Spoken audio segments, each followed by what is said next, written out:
Hello, hello, hello. I'm glad to see you again, Soul Seeker. Good morning, everyone. A very warm welcome to all present here. Respect all of you in King of Soul channel. A special thanks to the first person to appear here of the day. It is an honor to be graced by your presence here. Merupakan suatu kehormatan untuk berada di antara individu-individu yang berprestasi dan dapat menyampaikan pandanganku di hadapan kalian tentang kebenaran Injil. Terima kasih khusus kepada orang yang pertama kali baru muncul di channel ini. Kiranya menjadi suatu inspirasi yang berguna bagi kamu yang baru kali ini muncul. Ho makai mai alesu ia oe ho kahi alua ekulu. Yes!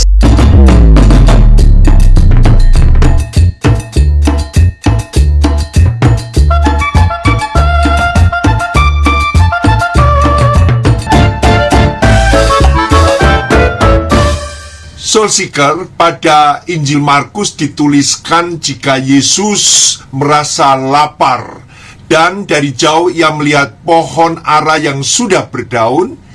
Ia mendekatinya untuk melihat kalau ia mendapati apa-apa pada pohon itu.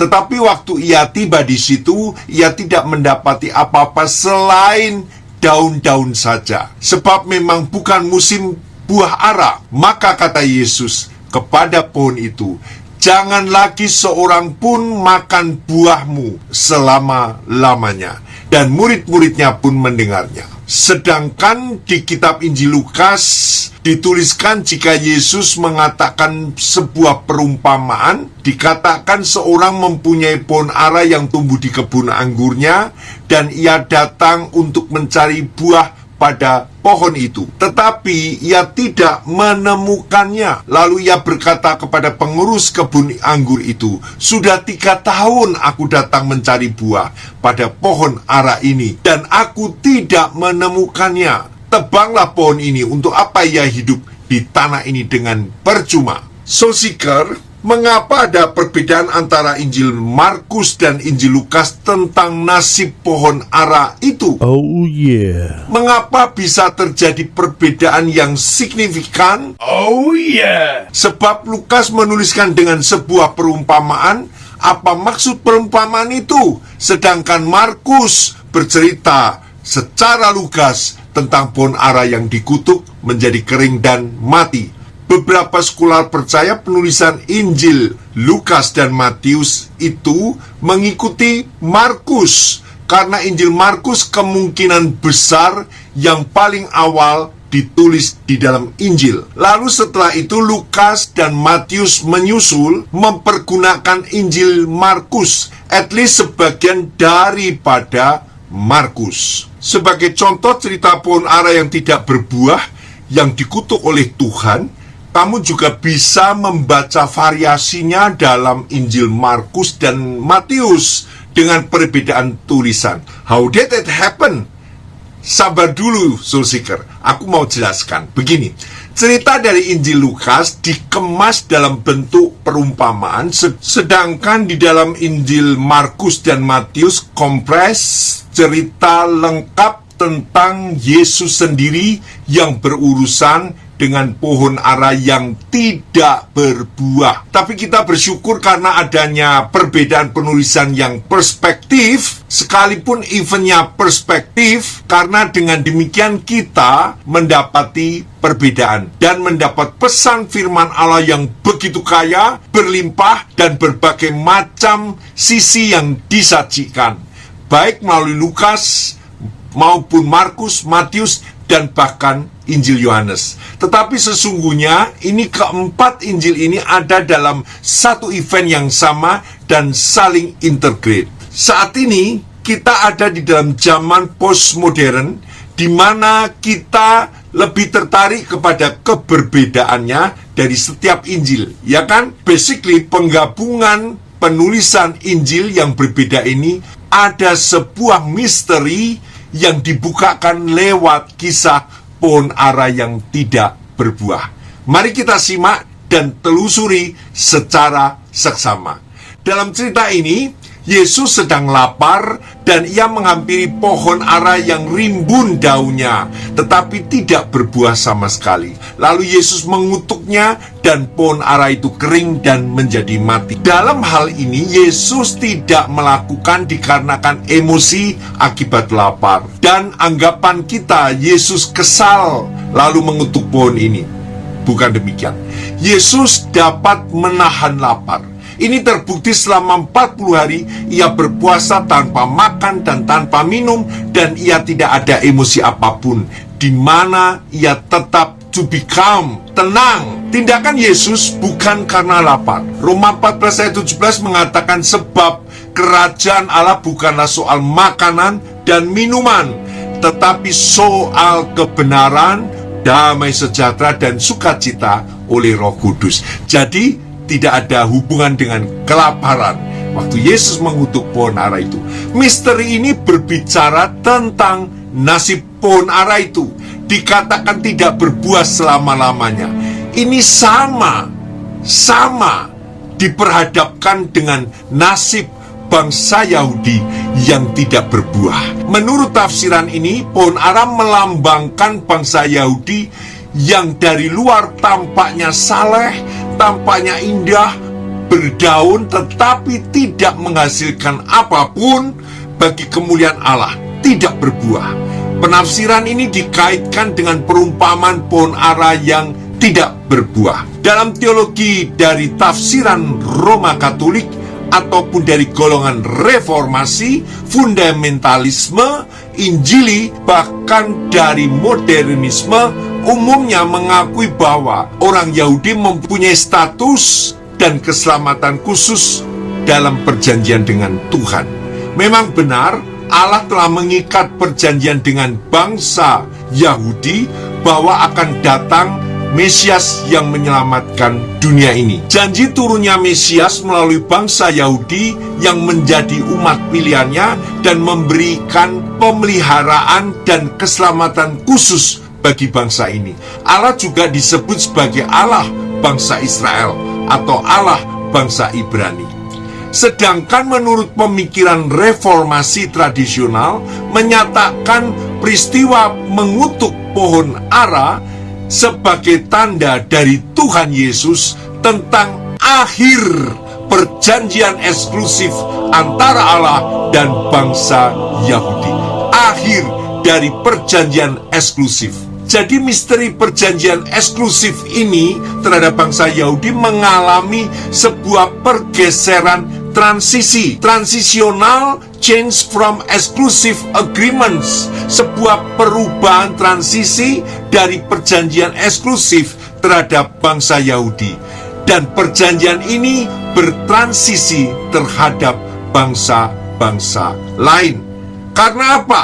Karena bangsa Yahudi hanya berdaun lebat, tampak saleh dan anggun, tetapi tidak menghasilkan buah apa-apa bagi keselamatan manusia. Karena seharusnya bangsa Yahudi memberitakan Injil keselamatan sebagai penggenapan perjanjian akan kedatangan Mesias. Dan kita lihat bangsa Yahudi tidak menghasilkan apa-apa terhadap perjanjian Mesias yang datang melalui Yesus. Bahkan bangsa Yahudi malah menolak Yesus sebagai Mesias. Dengan Taurat saja, bangsa Yahudi menjadikan Taurat sebagai exclusivity agreement. Mereka menyadari jika Allah ada di pihak mereka. Sehingga apa yang terjadi? Yang terjadi bangsa Yahudi untouchable religion. Komunitas Yahudi menggunakan kata YHWH sebagai nama sang ilahi untuk menyatakan rasa hormat dan taksim yang mendalam secara sungguh-sungguh kepada sang ilahi. Kata YHWH selalu terkait dengan peristiwa ketika Musa menanyakan nama Allah atau Elohim. Jadi nama Allah dan agama orang Yahudi menjadi untouchable dan membatasi diri dengan bangsa-bangsa lain. Kalau untouchable berarti dia mempunyai eksklusivisme di dalam kehidupan agama Bahkan betapa kerasnya larangan bagi seorang Yahudi untuk bergaul dengan orang-orang yang bukan Yahudi atau masuk ke rumah mereka. Jadi mereka ada satu eksklusivisme yang Yahudi tempatkan bahkan dalam pergaulan dengan orang-orang yang bukan Yahudi. Memang Allah mengokohkan dengan perjanjian keselamatan bagi orang Yahudi, tetapi tujuan Tuhan adalah melalui bangsa Yahudi ini, Injil keselamatan dapat sampai kepada bangsa-bangsa lain juga. Sikap untouchable inilah yang membuat orang Yahudi taprok. Kalau orang Manado bilang taprok, buntu, mandek, kayak laut mati, hanya genangan dan tidak mengalir. Misteri cerita pohon ara menunjukkan sebuah pergeseran transisi. There was finally happen transitional change from exclusive agreements. Akhirnya terjadi sebuah perubahan transisi dari perjanjian eksklusif tentang keselamatan kepada bangsa Yahudi, kemudian bertransisi kepada bangsa-bangsa lain. Tertulis di kitab Roma, jika Injil adalah kekuatan Allah yang menyelamatkan setiap orang yang percaya, pertama-tama orang Yahudi, tetapi juga orang Yunani. Ini maksudnya bangsa-bangsa yang sudah bukan Yahudi lagi. Ini hanyalah perbedaan urutan dan bukan perbedaan status bangsa. Eksegesis Kristen tradisional melihat kisah ini sebagai penegasan ketuhanan Yesus dengan mendemonstrasikan kuasanya atas alam, sehingga pohon ara itu langsung kering dan mati. Sesungguhnya istilah para pengamat Alkitab menuliskan Yesus mengutuk pohon ara, istilah ini kurang tepat karena Tuhan melarang kita mengutuk. Ingat, dikatakan berkatilah siapa yang menganiaya kamu, berkatilah dan jangan mengutuk. Kata mengutuk dari penterjemah-penterjemah ini sebenarnya lebih kena jika memakai kata memvonis, menjatuhi hukuman, memberikan penalti, punishment, karena itu lebih tepat. Memberikan vonis dan penalti, jadi masih diberikan waktu untuk berubah. Dalam Lukas 13 ayat 8-9 dikatakan, jawab penjaga kebun itu, Tuhan, biarkanlah dia tumbuh tahun ini lagi. Aku akan mencangkul tanah sekelilingnya dan memberi pupuk kepadanya. Mungkin tahun depan ia berbuah. Jika tidak, tebanglah dia.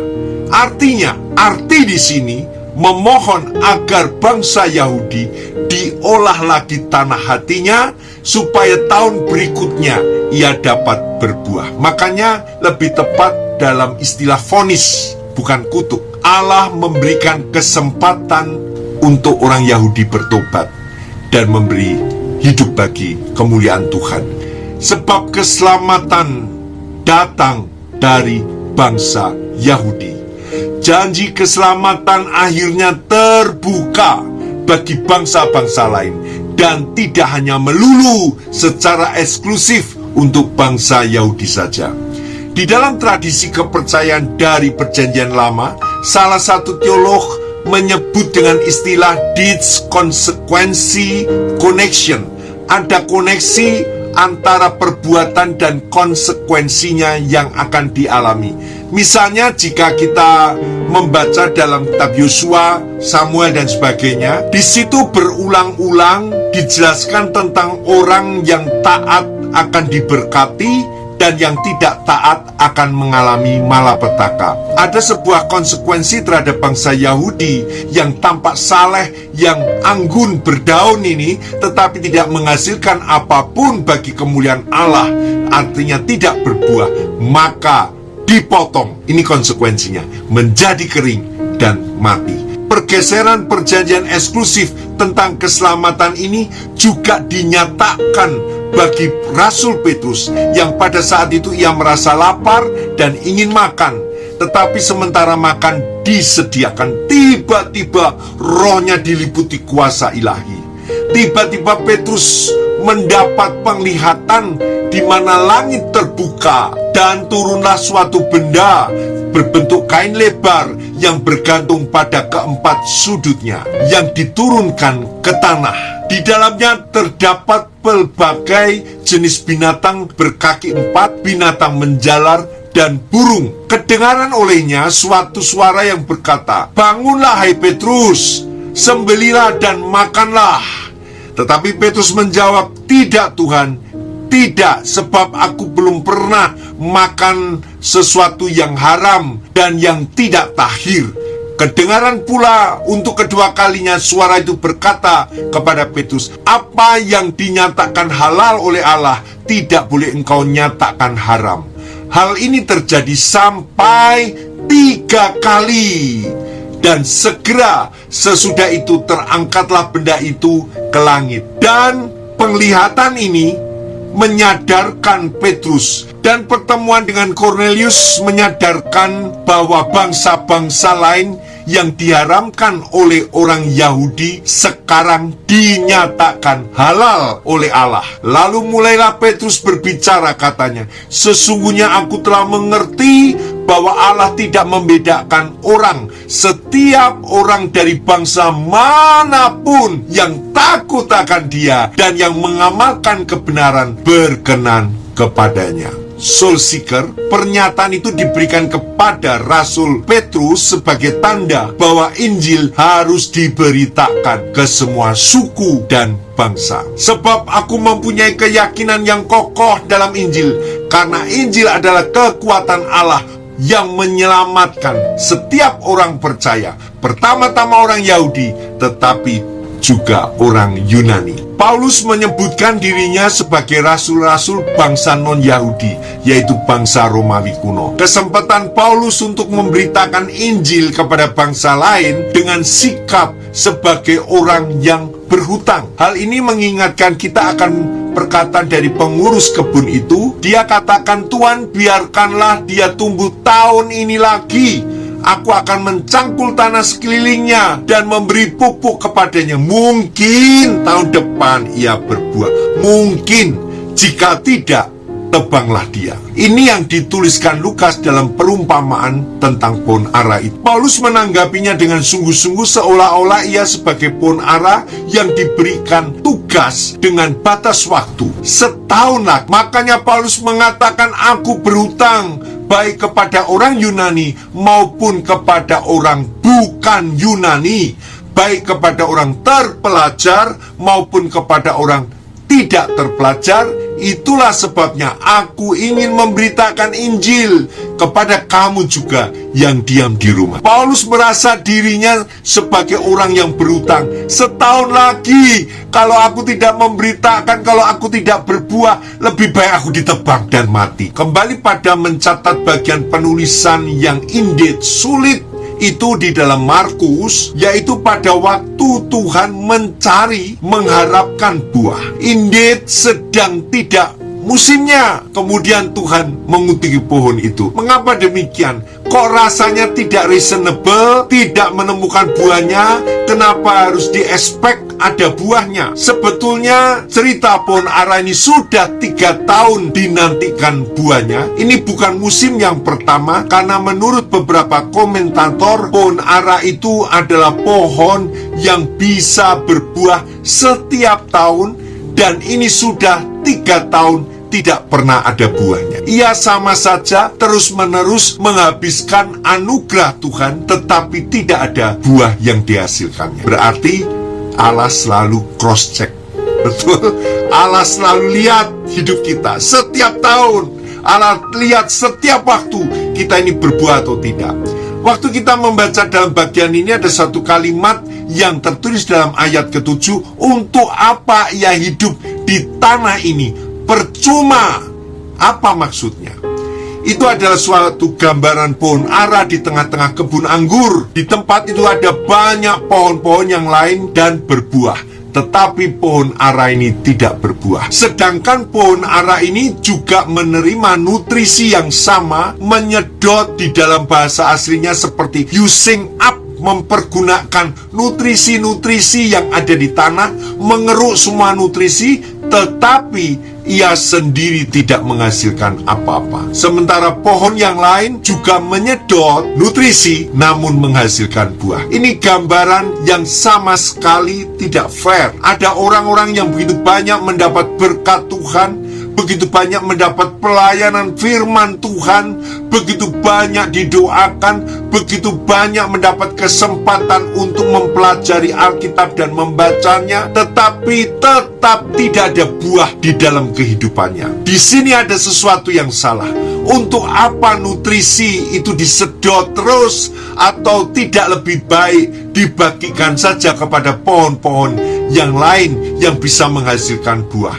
Sebetulnya pohon ara ini tidak ada hak secara khusus, tidak ada hak dikatakan ditebang saja pohon ini, tidak ada gunanya. Orang yang menerima sesuatu secara nature daripada manusia lainnya seperti saluran, seharusnya ia menyalurkan juga kepada orang lain. Ada orang-orang termasuk orang Kristen, waktu dia hadir, kehadirannya hanya cenderung mengeruk, membebani orang lain, terus-menerus menjadi beban, tidak pernah menjadi berkat, hanya menjadi beban dan menjadi beban dan menjadi beban. Tuhan menunggu kita bertumbuh dan mengeluarkan buah dan menyenangkan hati Tuhan. Lukas menuliskan jika pengurus kebun anggur itu pleading, memohon kepada tuannya dan minta kesempatan 1 tahun lagi untuk dicangkul tanah sekelilingnya dan memberinya pupuk, dengan harapan setahun kemudian berarti di sini meminta kesabaran Tuhan. Tetapi kesabaran Tuhan ada batasnya. Karena ada kata setahun,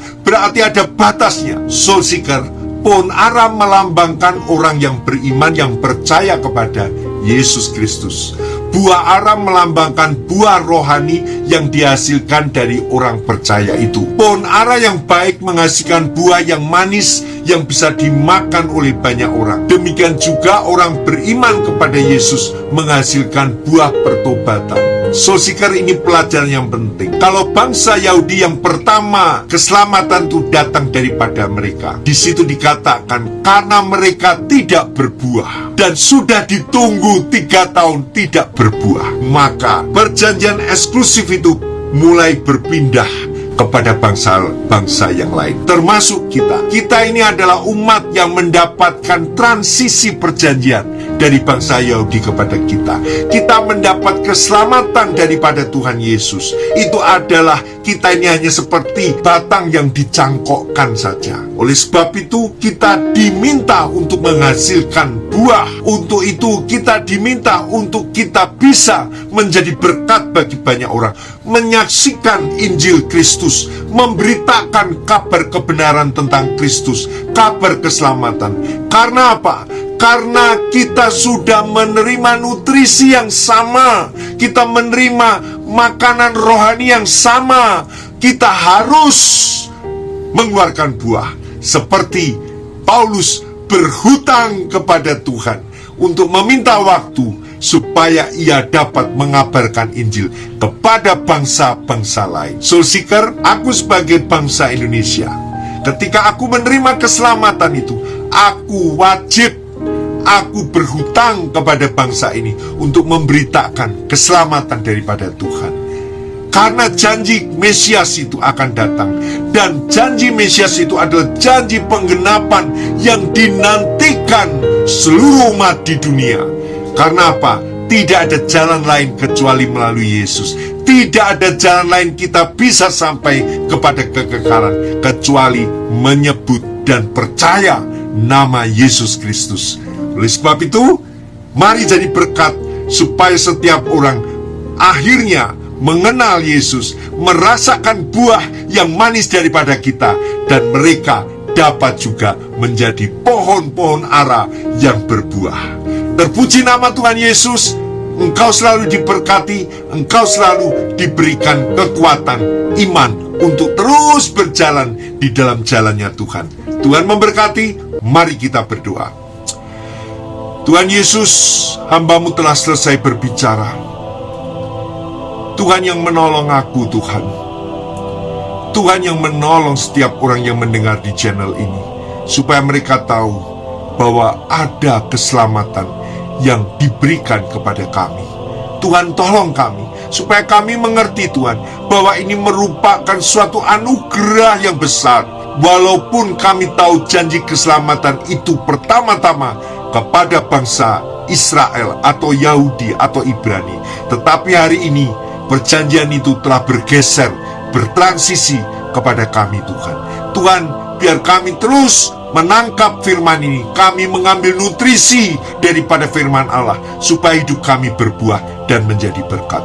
Berkati kami Tuhan, berkati setiap orang yang menonton channel ini, di dalam segala kesulitan, dalam segala pergumulan, kesukaran hidup, permasalahan. Tuhan berkati, karena kami percaya di dalam nama Yesus ada kuasa untuk menolong kami. Terima kasih Tuhan Yesus, dalam nama Tuhan Yesus kami berdoa, amin. Tetap semangat, tetap percaya di dalam Kau mengatasi segala masalah dan kesukaran, karena ada Yesus. Sebut namanya, doa di dalam namanya, Engkau akan lihat berubah. Terpuji nama Tuhan Yesus, amin. Haleluya. Sampai jumpa.